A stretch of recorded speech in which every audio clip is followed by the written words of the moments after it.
Hi, I'm Jim Ward of the Middle Country Public Library, and I'd like to welcome you to episode 33 in our History Bites series. Today we will discuss the amazing New York Rangers season from 1993-94, where they finally ended their 54-year Stanley Cup drought.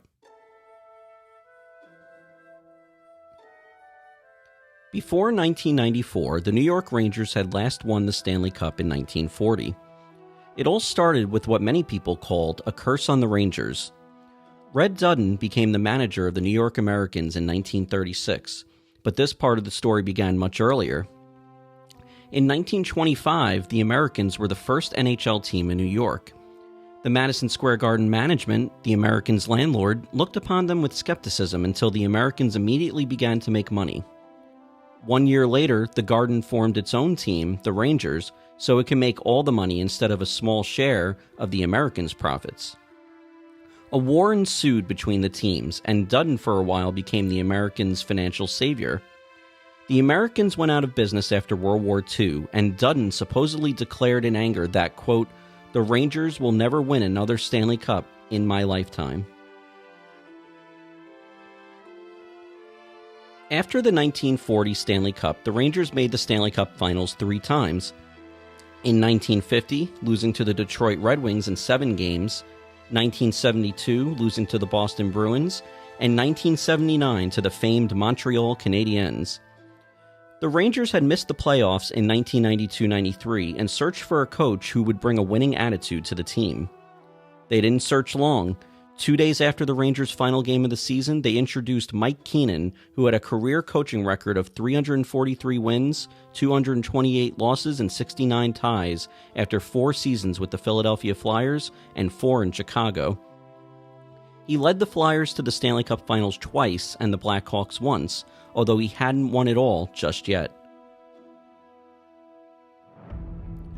The Rangers of 1993-94 started off the preseason with a bang when they breezed through the preseason with a 7-2-0 record, including 2 wins over the Toronto Maple Leafs in London, England. However, when the regular season began for the Rangers, it started with a rough patch.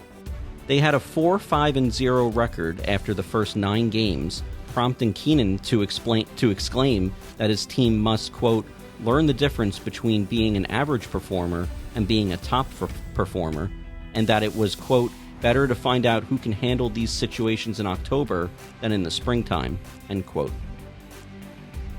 After that, the Rangers went on a 14-game unbeaten streak, going 12-0-2. Goaltender Mike Richter set a Rangers record with a 20-game unbeaten streak.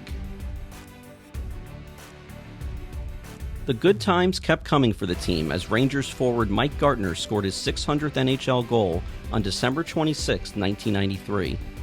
By mid-season, the Rangers were first in the NHL in points and were considered the favorite to win the Stanley Cup. Although the formula seemed to be working, there were still a few players Keenan felt did not fit into his system. Rangers general manager Neil Smith had acquired Steve Larmer and Nick Kypreos in November, but by the March deadline, Keenan felt the Rangers needed to get bigger and tougher to deal with the rigor of the Stanley Cup playoffs. So on trade deadline day, Smith completed a major restructuring of the Rangers roster by trading fan favorite Mike Gartner to the Toronto Maple Leafs for veteran and Stanley Cup winner Glenn Anderson. Smith also sent young star Tony Amonte to the Chicago Blackhawks in exchange for forwards Brian Noonan and Stefan Matteau, both of whom Keenan had coached during his time with the Blackhawks. The Rangers also traded young prospect Todd Marchant to the Edmonton Oilers for another piece of the Oilers' Stanley Cup years, Craig McTavish. The Rangers finished the season with a 52-24-8 record for 112 points, topping the league and winning the President's Trophy as the best team in the league. Rangers left winger Adam Graves scored 52 goals and broke Vic Hadfield's 22-year-old record of 50 goals in a season. The Rangers' first-round opponents were their rivals, the New York Islanders.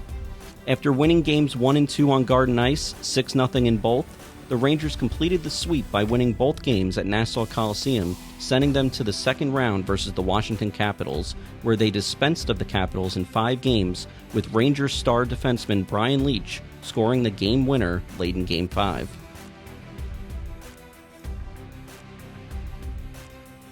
The Rangers' third-round opponents were their cross-river rivals, the New Jersey Devils. The series has become known as the Battle of the Hudson.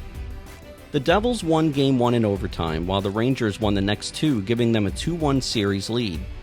But the Devils stormed back in Games 4 and 5 to take a 3-2 series lead, and putting the Rangers on the brink of elimination. Rangers captain Mark Messier famously guaranteed victory to reporters the day before Game 6. As Game 6 began, it seemed the Rangers might be on their way to summer as the Devils jumped out to a 2-0 lead. Late in the second period, Messier dropped past the puck to Alexei Kovalov, who buried it with a slap shot. It was now 2-1. What happened in the third period has become legendary and one of the top playoff moments of all time.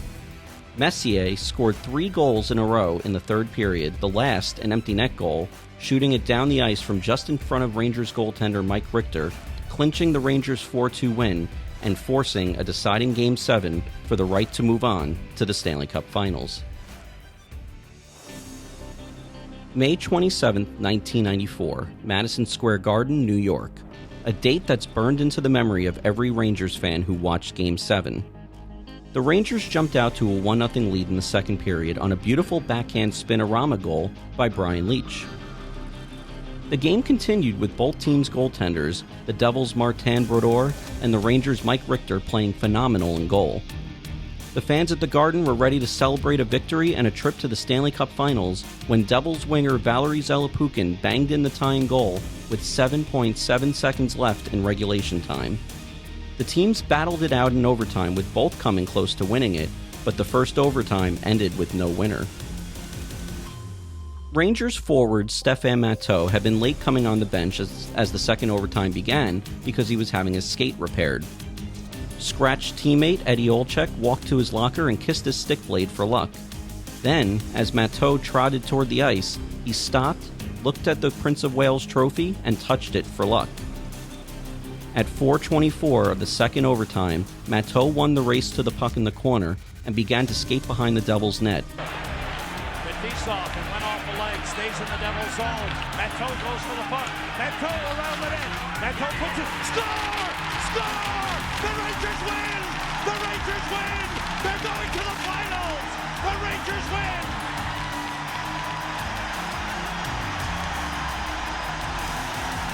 Pandemonium ensued as Rangers players hugged each other and the crowd went wild.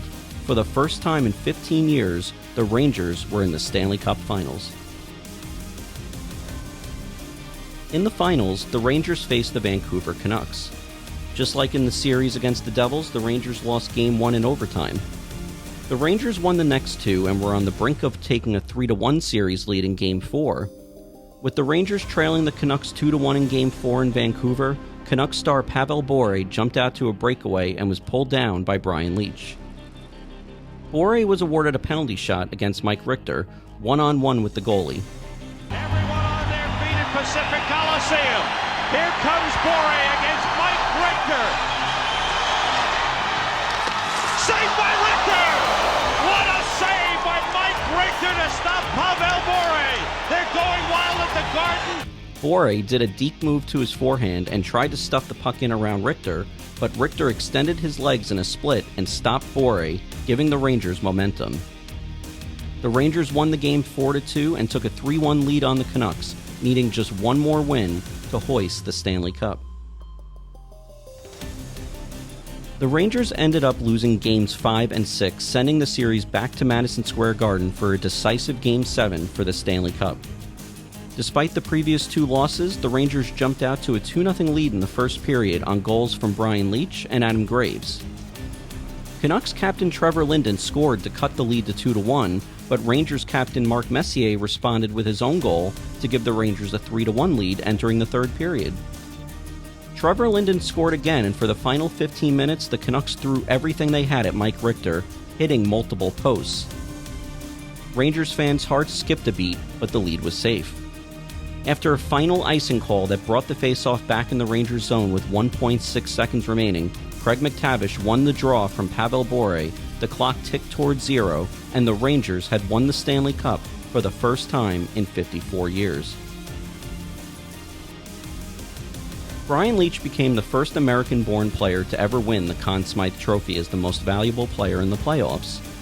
Commissioner Gary Bettman called Mark Messier over to receive the Stanley Cup, and when he hoisted the cup above his head, the fans went wild. The players skated around with the Stanley Cup, passing it from one player to another, and then took a team photo at center ice. The Rangers were honored with a Stanley Cup parade up the Canyon of Heroes, eventually finishing at City Hall, where the players received keys to the city. The 54-year curse was over, and as Rangers broadcaster Sam Rosen exclaimed when the Rangers won, "And this one will last a lifetime." I'd like to thank you all for joining us for today's episode. If you enjoyed it, click like, and if you watched on YouTube, hit subscribe. Thanks so much, and we'll see you all next time.